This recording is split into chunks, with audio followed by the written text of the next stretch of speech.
मरहूम शहाबुद्दीन की पत्नी हिना साहब के दर्द से दरक रहा है माई समीकरण।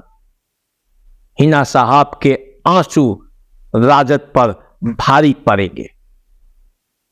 हिना साहब की बगावत राजद के बाग के फूल को मुरझा देगा।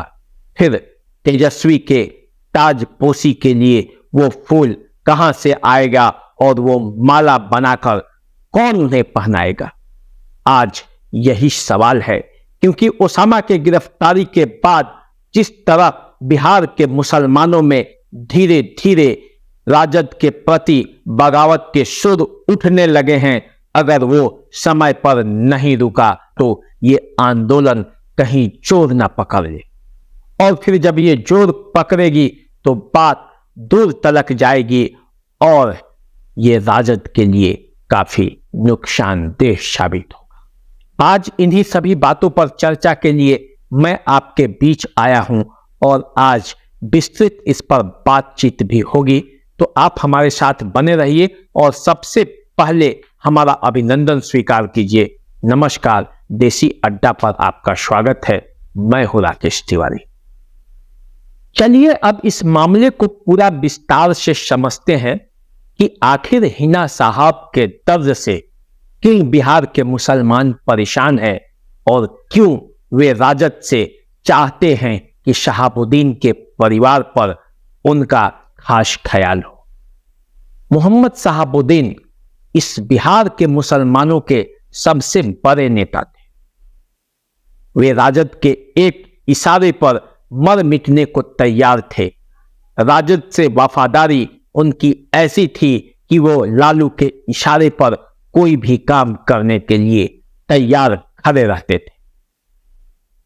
राबड़ी देवी को मुख्यमंत्री बनाने में भी शहाबुद्दीन का हाथ था, क्योंकि सन 2000 में जब नीतीश कुमार 7 दिनों के लिए मुख्यमंत्री बने थे तो विधायकों के एक बहुत बड़े वर्ग को शहाबुद्दीन ने अपने बल पर रोक रखा था और राबड़ी देवी के पक्ष में मतदान कराकर शहाबुद्दीन ने राजद को जीत दिलाई। शहाबुद्दीन के साथ कई मौकों पर पार्टी खड़ी नहीं थी, फिर भी शहाबुद्दीन पार्टी के लिए लगे रहे और इसी का नतीजा हुआ कि राजद धीरे धीरे शहाबुद्दीन को दरकिनार करती गई। उन्हें लगता था कि शहाबुद्दीन तो साथ में हैं ही और रहेंगे ही। याद कीजिए वो दिन जब शहाबुद्दीन जेल से बाहर निकले थे और उन्होंने कहा था कि नीतीश कुमार परिस्थितियों के मुख्यमंत्री हैं, जिस दिन परिस्थिति बदलेगा उस दिन हमारे नेता लालू जी मुख्यमंत्री बनेंगे। और उसी दिन से शहाबुद्दीन का पूरा खेल बिगड़ गया। जिस शहाबुद्दीन ने पार्टी को अपनी मां की तरह समझा, उसी पार्टी से आज दरकिनार हो रहे हैं, तो शहाबुद्दीन के परिवार को ये दर्द भारी पड़ रहा है और उसी दर्द से बिहार के मुसलमान परेशान हैं। और सीवान के मुसलमान तो अब खुलकर तेजस्वी के खिलाफ बोलने लगे हैं और उनके बोलने के पीछे का भी तथ्य है और वे बात खुलकर भी बताते हैं।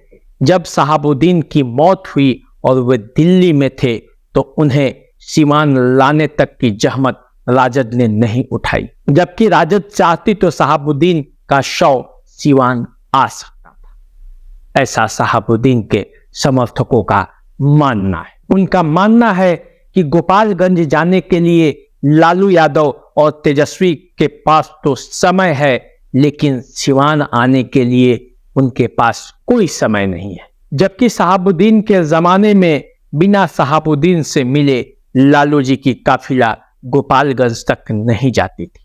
तो अब क्या परिवर्तन आ गया जो उन्हें इतना दरकिनार किया जा रहा है? सीवान के मुसलमानों का एक बड़ा वर्ग ये मानता है कि तेजस्वी यादव के इशारे पर ही ओसामा की गिरफ्तारी हुई है। अगर तेजस्वी यादव चाहते तो ओसामा की गिरफ्तारी नहीं होती, क्योंकि ओसामा जिस मामले में गिरफ्तार है वो तो मामले उस पर पहले से चल रहे थे।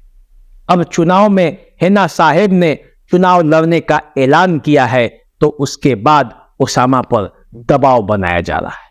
अब बात चाहे जो हो, पर सीवान के मुसलमान इस बात को खुलकर कह रहे हैं और यदि ऐसा हुआ तो माई समीकरण का क्या होगा। वैसे भी सिवान में माई समीकरण कई बार टूटता रहा है और माई समीकरण छूटता रहा है, फिर भी शहाबुद्दीन सिवान में अपने बल पर माई समीकरण को जोड़े रखा। याद कीजिए गोपालगंज लोकसभा का वो चुनाव जिसमें राजद के तरफ से साधु यादव चुनाव लड़े थे और शहाबुद्दीन ने रातों रात मुसलमान वोटों को उनके पक्ष में कन्वर्ट करा दिया, जबकि उस समय मुसलमान और यादव माई समीकरण सिवान और गोपालगंज में पूरी तरह दरक चुका था। ऐसे थे शहाबुद्दीन जिनके एक इशारे पर रातों रात वोट चेंज हो जाता था। उस शहाबुद्दीन की पत्नी को अगर टिकट के लिए भी संकट है तो माई समीकरण का टूटना तय है। सिवान में शहाबुद्दीन के समर्थकों का एक बड़ा वर्ग कहता है कि सिवान में शहाबुद्दीन की मातम पुरसी में भी पहुंचने का किसी के पास समय नहीं था, तो ऐसे पार्टी के साथ रहने का क्या फायदा। अब जैसे जैसे सिवान से राजद के खिलाफ ये आवाजें उठकर पूरे बिहार में जा रही है, तो बिहार में शहाबुद्दीन के समर्थकों में धीरे धीरे गुस्सा हो रहा है।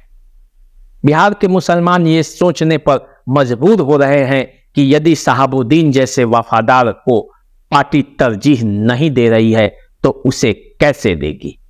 सब समय का खेल है।